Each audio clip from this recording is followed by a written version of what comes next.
আজকের বিচার ব্যবস্থা থেকে আমি আওয়াজ করে বলতে পারি, বিচার ব্যবস্থাকে, বিচারককে হয়তো আমরা ক্রিটিসাইজ করতে পারি না, কিন্তু গণতান্ত্রিক অধিকার আছে।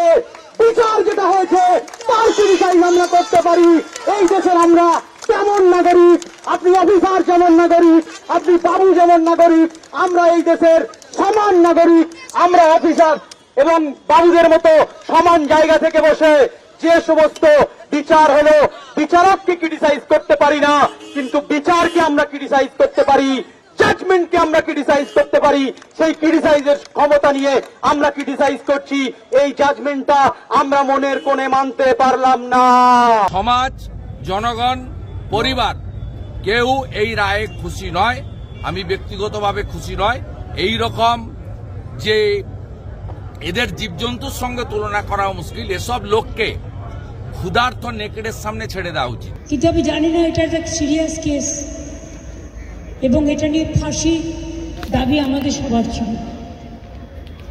সেক্ষেত্রে বিচারের রায় নিয়ে আমি আমার কথা বলতে পারি। আমরা এটাই বলেছিলাম, আমাদের হাতে কেসটা থাকলে আমরা কিন্তু অনেক দিন আগেই ফাঁসির অর্ডার দিয়ে দিতে পারতাম, ফাঁসির অর্ডার করে দিতে পারতাম। একজনকে লাইফ ইমপ্রিজনমেন্ট দিয়ে বাকি কাদেরকে সারা জীবনের জন্য মুক্ত করা হলো। একজনকে জেলের ভিতরে ঢুকিয়ে বাকি কত তোতা পাখিকে উড়িয়ে দেওয়া হলো।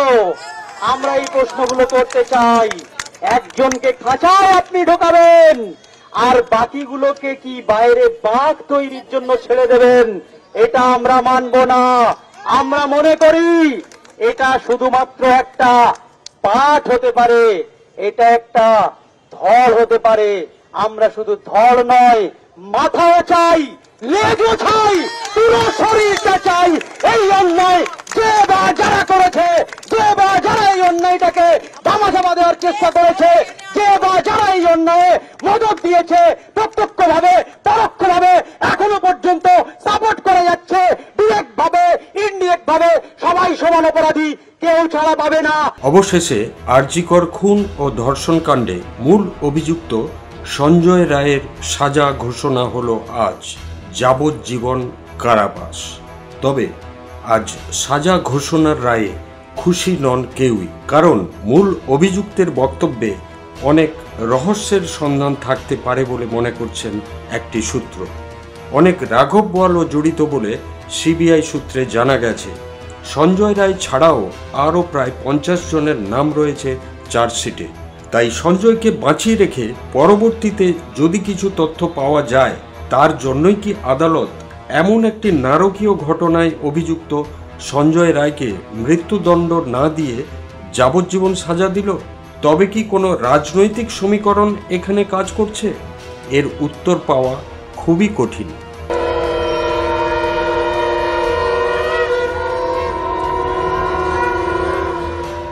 আরজিকর হাসপাতালে তরুণী চিকিৎসককে ধর্ষণ ও খুনের পর আজ 163 দিন অতিবাহিত। রাজ্য, দেশ ও পৃথিবীতে ছড়িয়ে পড়েছিল এই নৃশংস ধর্ষণ ও খুনের ঘটনার প্রতিবাদে আন্দোলনের ঢেউ। হাইকোর্টের নির্দেশে তদন্তভার যায় সিবিআই এর কাছে। এই নারকীয় ধর্ষণকাণ্ডে গ্রেপ্তার হন সিভিক ভলেন্টিয়ার সঞ্জয় রায়। ভারতীয় ন্যায় সংহিতার 64 নম্বর, 66 নম্বর এবং 103-এর 1 ধারায় গত 18ই জানুয়ারি মূল অভিযুক্ত সঞ্জয় রায়কে শিয়ালদা আদালতে দোষী সাব্যস্ত করা হয়েছে বলে বিচারক জানান। 9ই আগস্ট আরজিকর হাসপাতালের সেমিনার হল থেকে উদ্ধার তরুণী চিকিৎসকের দেহ। ধর্ষণ ও খুনের তথ্য পাওয়ার পর ওই দিনই গ্রেপ্তার হয় সিভিক ভলেন্টিয়ার সঞ্জয় রায়। এরপর দোষীদের শাস্তির দাবিতে আরজিকরের অধ্যক্ষের বিরুদ্ধে ক্ষোভ প্রকাশ থেকে জুনিয়র ডাক্তারদের আন্দোলন শুরু হয়। পরে কর্মবিরতির সিদ্ধান্ত নেন জুনিয়র ডাক্তাররা। 11ই আগস্ট জুনিয়র ডাক্তারদের লাগাতার চাপের ফলে অপসারিত হন আরজিকরের super Sanjay Vashishtha.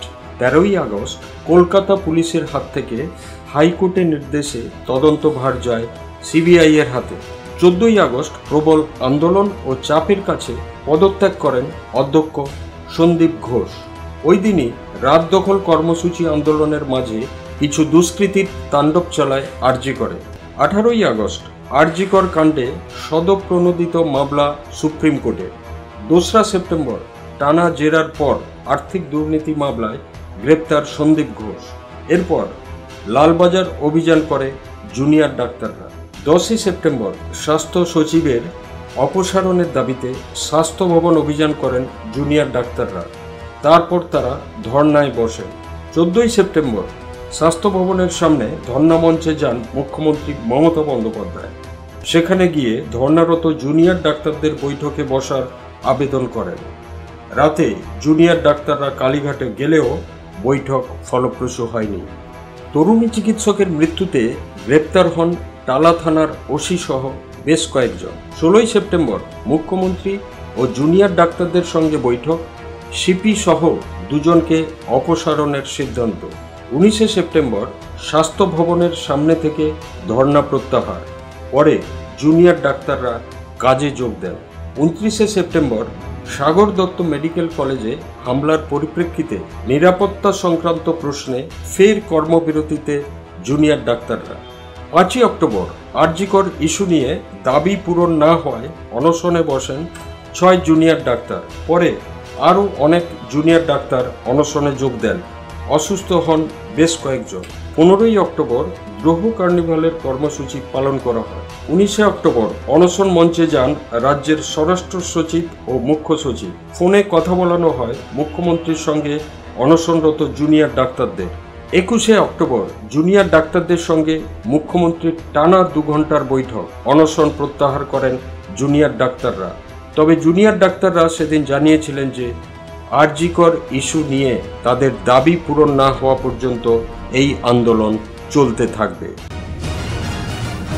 News Asia, গণতন্ত্রের কণ্ঠস্বর।